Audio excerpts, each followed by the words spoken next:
ایک چھوٹی سی شہزادی رہتی تھی جس کا نام لونا تھا۔ لونا بہت نرم دل اور مہربان تھی۔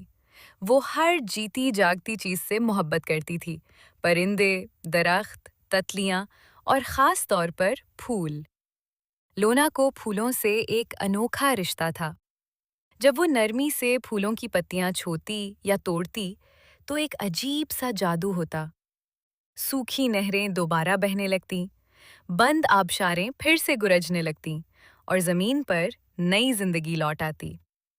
مگر یہ راز لونا کے دل میں ہی چھپا ہوا تھا۔ ایک دن لونا اپنے باپ بادشاہ سے چھپ کر محل کے باہر نکل آئی۔ وہ باغوں میں گھومتی رہی، پھولوں سے باتیں کرتی رہی اور خوشی خوشی آگے بڑھتی گئی۔ چلتے چلتے وہ ایک ایسے باغ میں جا پہنچی جو اس نے پہلے کبھی نہیں دیکھا تھا۔ یہ راموس نامی شخص کا باغ تھا۔ اس باغ میں ہر طرف بڑے بڑے رس بھرے خربوزے لگے ہوئے تھے۔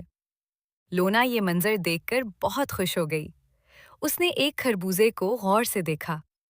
وہ لمحہ بھر کو رک گئی، جیسے کسی کی اجازت یا کسی جواب کا انتظار کر رہی ہو۔ باغ میں خاموشی تھی، مگر ہوا میں ایک عجیب سی سرگوشی محسوس ہو رہی تھی۔ لونا نے نرمی سے وہ خربوزہ توڑا اور کاٹ لیا۔ جیسے ہی اس نے پہلا ٹکڑا چکھا، وہ اس کے ذائقے اور خوشبو میں کھو گئی۔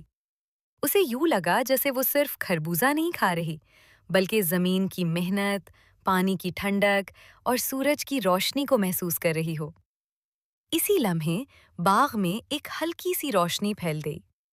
خشک مٹی نرم ہو گئی، پودے مزید ہرے بھرے ہو گئے اور باغ میں زندگی کی نئی لہر دوڑ گئی۔ لونا مسکرا دی۔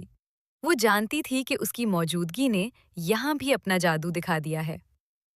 لونا خاموشی سے وہاں سے لوٹ آئی، مگر اس دن کے بعد راموس کے باغ کو پورے علاقے میں سب سے زرخیز اور خوبصورت باغ کہا جانے لگا۔